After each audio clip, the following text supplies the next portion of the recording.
productores y conductores.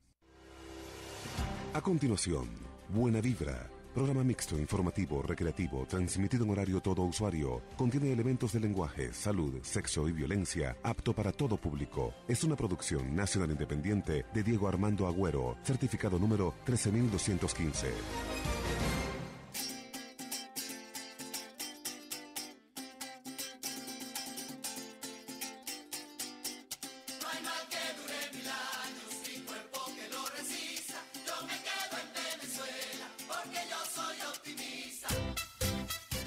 En el aire, Buena Vibra.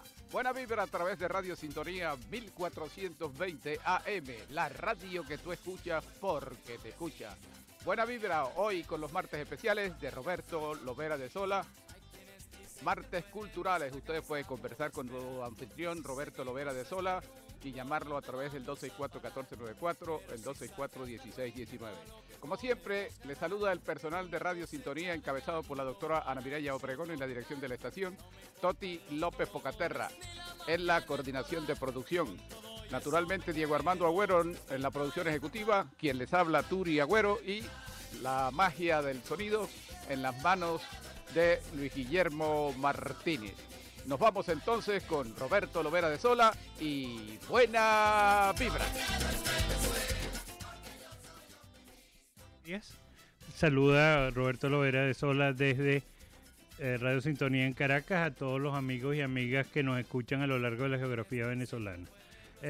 Hoy tenemos como entrevistada, ya vamos a comenzar a hablar con ella, a la escritora y editora Kira Kariakin, venezolana, hija de un ruso, de ahí su bello nombre y apellido tan particular.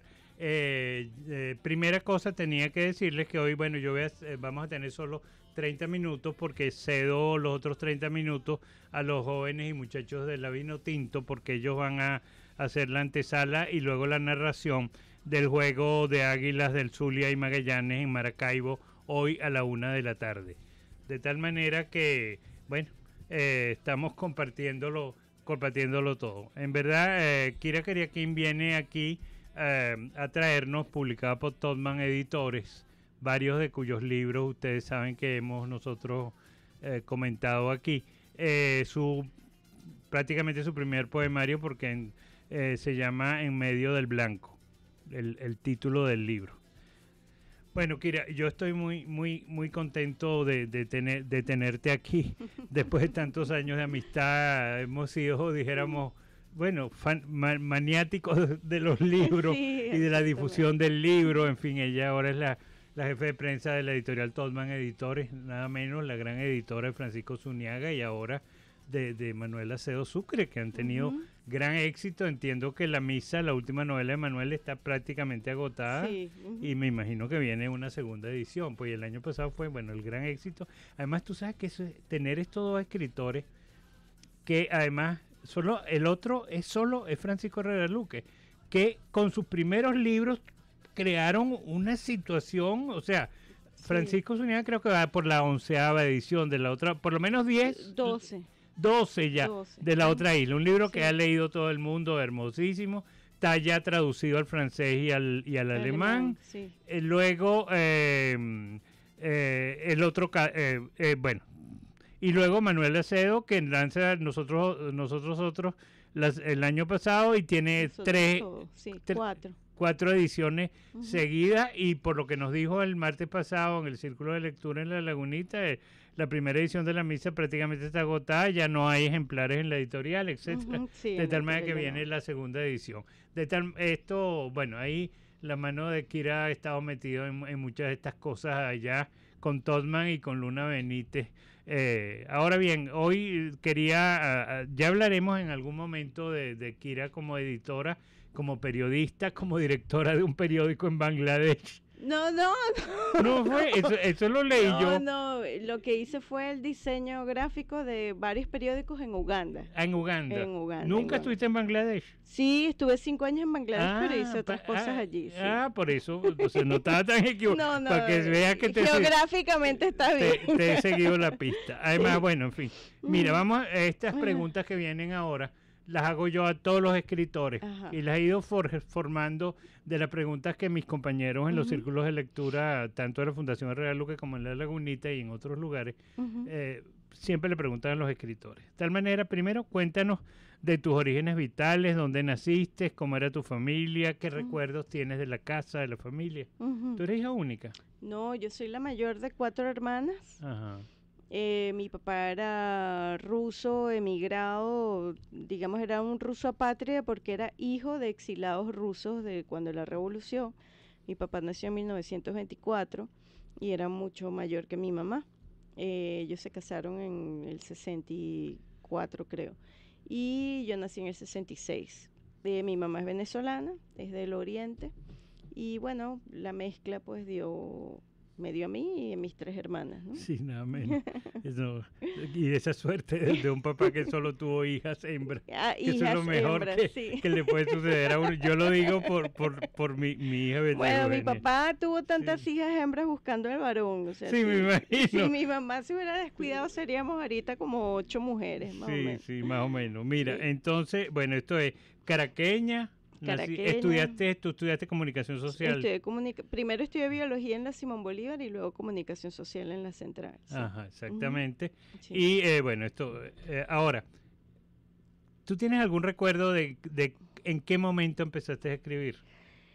Sí, yo tengo un recuerdo muy claro de cuando empecé a leer, lo tengo vívido porque además sucedió cuando yo tenía 3 años. A mí me enseñó una señora amiga rusa de mi abuela, que tenía un colegio chiquito en Los Chorros, y me acuerdo perfecto el día en que yo entendí las letras en el silabario. O sea, eso de mi mamá me mima, que fue la primera frase que uno lee pues Todo el cuando mundo. es chiquito.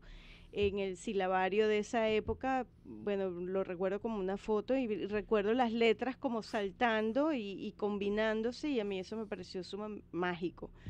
Y recuerdo también el primer poema que yo escribí, lo escribí a los 11 años.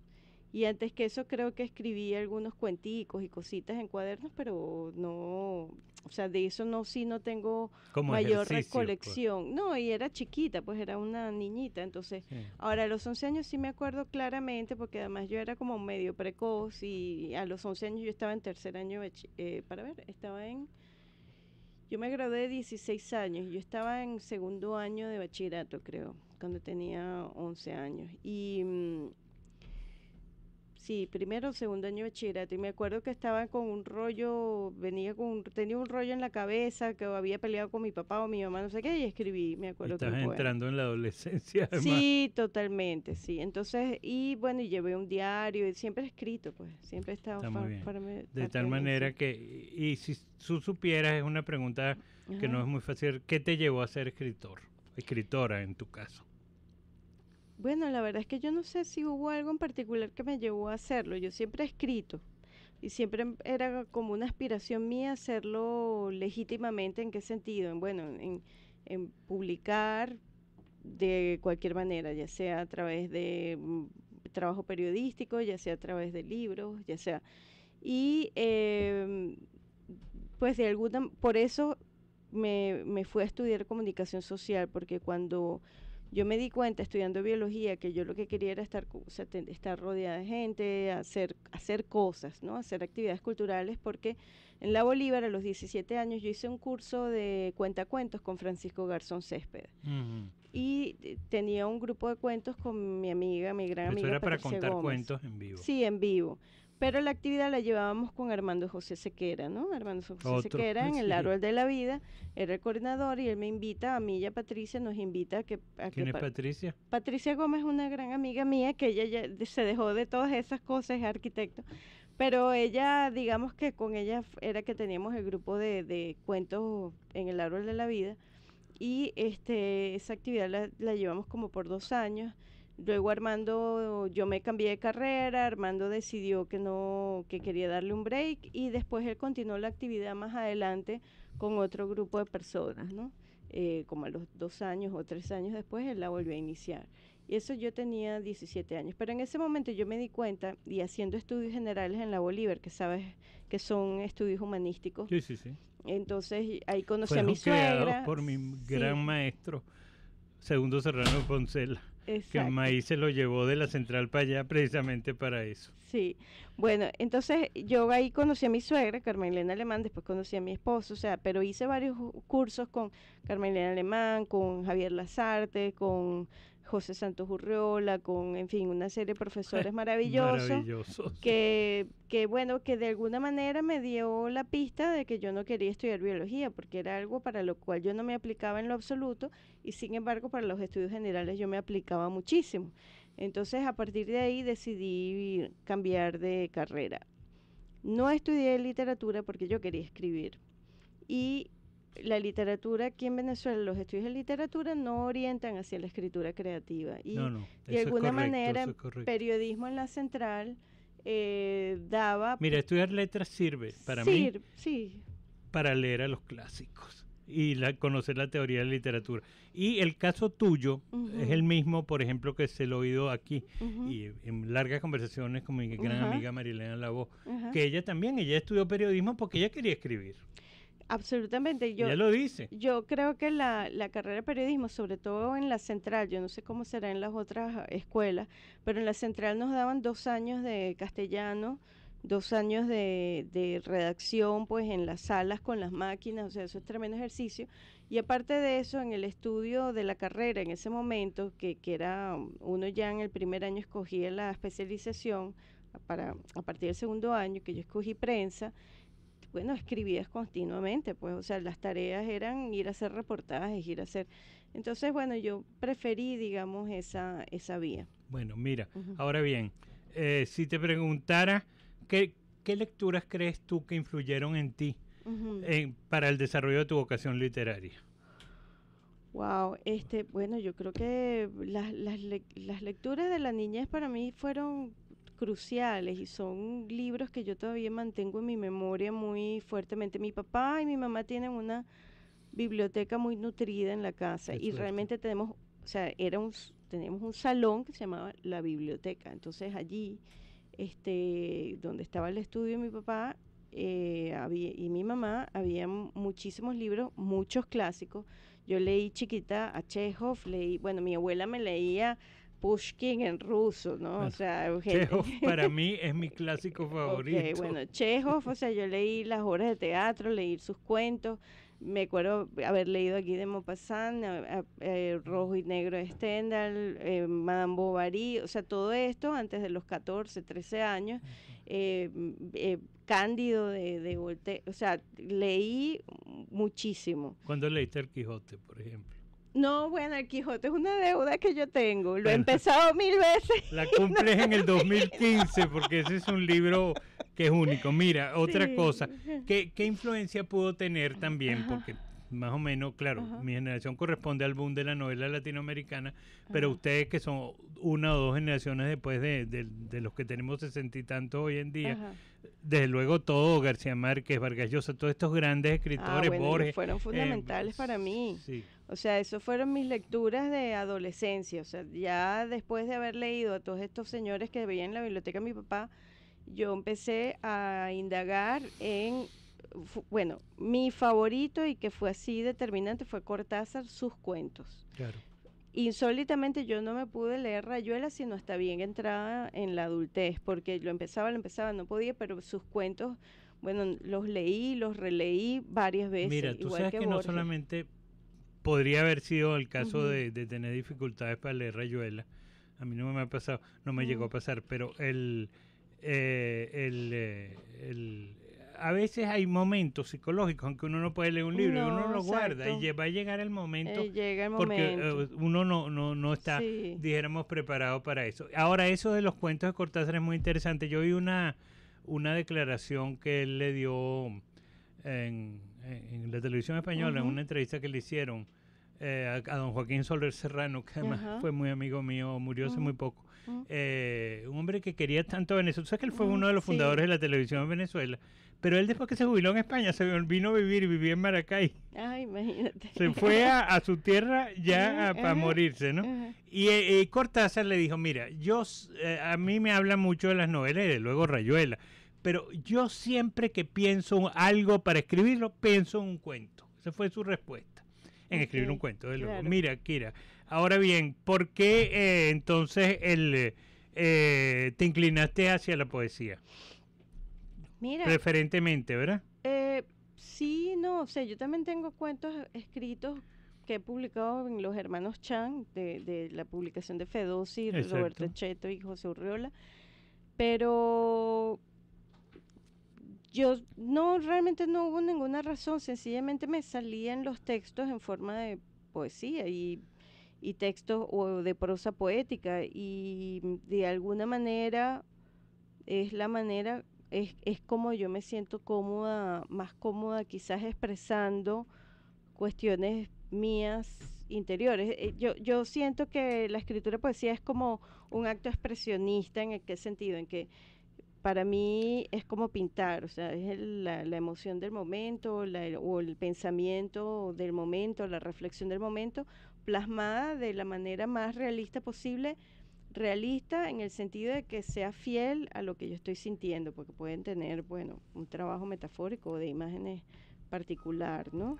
Mira, aquí en tu Ajá, libro ajá, me llama, bueno, antes de abrirlo, cuando me lo mandaste y lo ujú, saqué del sobre, el título en medio del blanco, que ajá, significa, ya tiene un significado incluso plástico, ¿no? ujú, sí, El blanco y el negro, sí, sí, sí, sí. Bueno, el blanco realmente, el título obedece a un verso del libro, ¿no? Yo soy tallerista de Armando Rojas Guardia y en algún momento siempre él nos ha dicho el título, uno siempre lo saca de los poemas del libro. sí, esto es correcto. Y en particular, este verso a mí siempre o esta estrofa a mí siempre me persigue, que es, me interrogo en medio del blanco de neblina incontestable. Y el blanco puede ser, para mí, significa muchas cosas, puede ser la diana, el target, pues la diana, puede ser el blanco de la página, pero también puede ser como un estado de meditación, un estado de limbo, un estado de, Medio místico. sí, medio espiritual, Bueno, entonces, místico, fíjate sí, tú. y que implica además cierta Tiene mucho que densidad. ver con con Sí, escribir y con escribir poesía. Pues. sí, sí. Entonces, yo cuando escogí este título, además, después de haber pasado por dos títulos distintos, porque en principio se llamaba Nuevos Arbitrios, que sí se llamó la primera plaquette, después se llamó La Casa que me guarda, a raíz de otro verso, de otro poema, pero luego me di En la casa cuenta, que me guarda, lo debes guardar para alguna vez porque es precioso título. sí, a mí me gusta mucho ese verso, pero no definía realmente el poemario. Del conjunto, Ni, claro. ni lo que motivó o lo que, digamos, de alguna manera es la causa intrínseca de ese poemario, sí. Bueno, sí, sí, no, en general, y Ujú. además es como va pasando como una especie como de itinerario a través de los días. Sí, Y desde luego esa idea del color tiene mucho sentido. ujú. Realmente, ¿en qué página está? Eh, en medio del blanco hay uno, ¿no? El de este que te estoy diciendo, Sí, sí, sí, vamos a leerlo. ya te lo busco. Ya vamos, amigos. Sí, Estamos buscando este poema que es el que define a este hermosísimo aquí está, poemario de Kira aquí está, Kariakin. ¿En en la qué página está? página 48. Ok, vamos a Ok, escuchar la lectura que la propia Kira va a hacer de ok, su poema, que es el que le da título al libro. sí. Me ahogo en esta esfera de indecisiones. La ineptitud me inmoviliza en el centro de mis agobios. Me interrogo en medio del blanco de neblina incontestable. Suspendida sobre el abismo, volar o caer es imposible. Soy un péndulo paralítico. Este es el poema que da título al libro y que para mí define este libro En medio del blanco de Kira Keriakin, por el cual nos hemos reunido esta mañana a conversar con ella. Este libro acaba de salir hace muy pocas semanas. En verdad que recomiendo mucho su lectura, desde luego. Hay una cosa muy interesante que está sucediendo en la literatura venezolana en general. Primero, en mi interpretación de lo que hemos visto en estos últimos, vamos a decir, 15, 16 años, especial 20, vamos a poner, que es los años de la gran crisis, que se ha reflejado desde luego sin duda alguna en los escritores. Incluso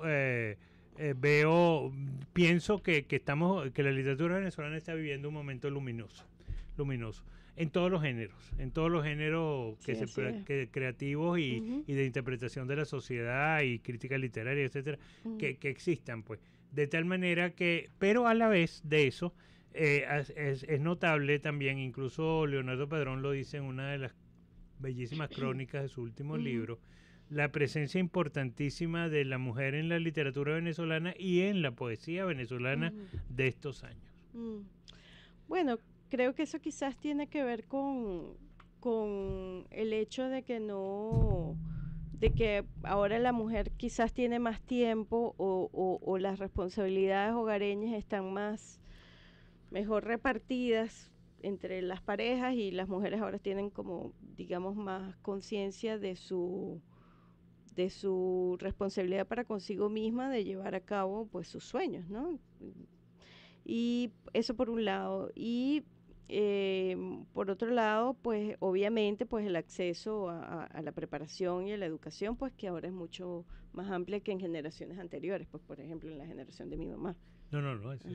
Todo eso es correcto. Sí. Interesante, quería escuchártelo, pero además muchos de ellos cumplen, que no sé si fuiste tú que pusiste aquí en el libro esta maravillosa frase de Camilo José Cela, que yo la voy a leer. Eso es de Karsten. Bueno, pero editor, es correctísima. Sí. Dice Cela, ¿saben? Premio Nobel de 2002. No, 2002 fue el año que murió. De años antes. Dice, la más noble función de un escritor es dar testimonio como acta notarial y como fiel cronista del tiempo que le ha tocado vivir. Y esto es lo que explica en general la literatura, de todos los tiempos, hasta el punto de que muchas veces, si uno quiere entender de determinado periodo, basta buscar una novela, vamos a decir, o un cuento de esa época, y uno entiende la época. De tal manera que ahora cuéntanos un poco estas reuniones de poetas y poéticas que tú haces en el Ateneo de Caracas, en la nueva sede. Ok, el jamming poético es... ¿Por qué esa palabra? Bueno, mira, jamming poético, esta actividad la inició... ¿y por qué jamming? Keila Val, ajá. Y ella eligió esta palabra porque la idea era, de alguna manera, que el grupo de poetas reunidos empezara la lectura con un poema y acto seguido alguno de los otros poetas tratara de enlazar uno de sus poemas con el poema precedente a través de la metáfora, del tema o de sencillamente una palabra. Entonces, el jamming viene del jazz, pues el término jam o una session jam viene de la música, del jazz, donde los músicos se reúnen a improvisar, pero siguiendo el lead, pues la batuta, por decirlo así, de alguno de los otros, ¿no? Empieza el guitarrista o el pianista y el otro se va sumando, y el otro se va sumando, el bajista, el baterista, se van sumando y van improvisando, pero de una forma armónica, ¿no? Entonces tratando el uno de seguir al otro. Y esto es, digamos, el concepto subyacente de esta reunión, que es todos los últimos domingos de cada mes en el Ateneo de Caracas. Invitamos a un grupo de poetas, algunos se conocen ese mismo día, otros son inéditos, otros son consagrados con ya una carrera, y la idea es que en este espacio se dé esta sesión de enlazar los poemas durante aproximadamente una hora. Me parece una buena idea. Yo, ustedes siempre me han invitado, yo no he tenido por lo que te expliqué anoche, pero algún día apareceré allá porque ese tipo de cosas me gusta y me interesa muchísimo. De tal manera que es una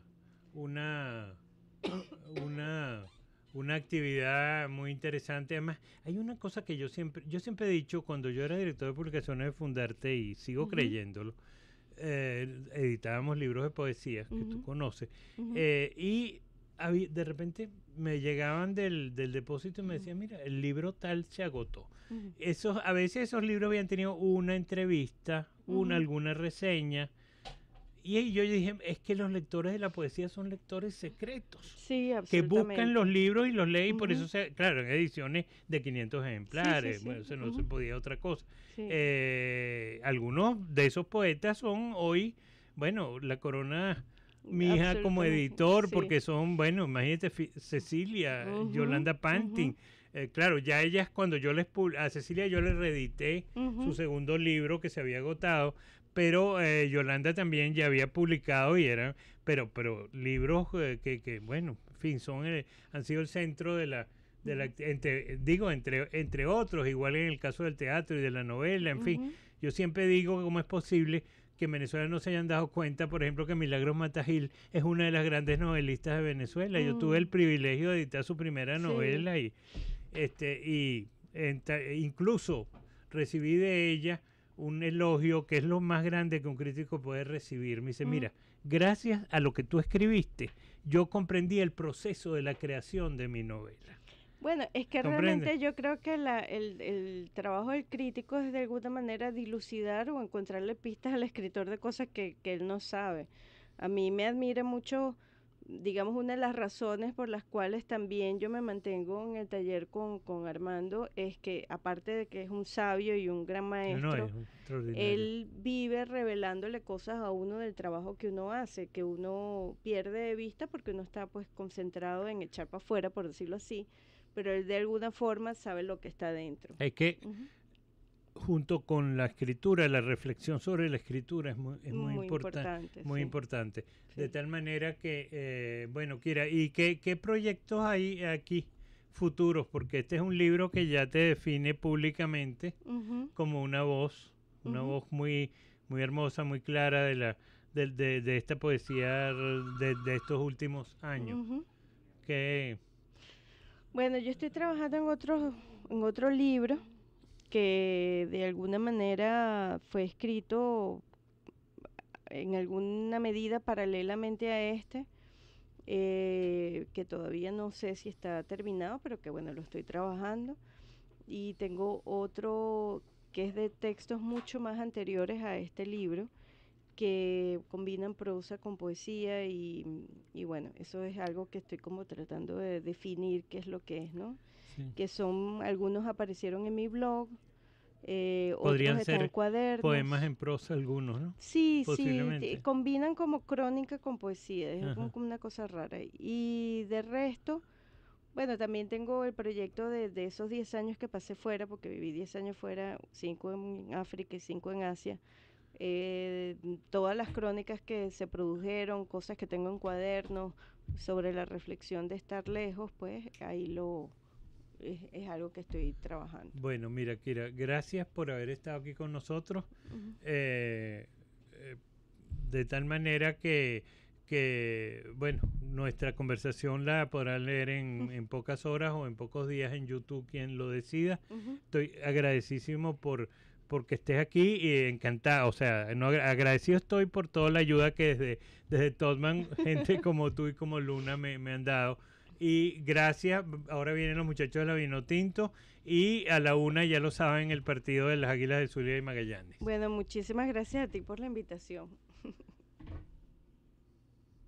Bueno, amigos, hasta el martes. Muchas gracias.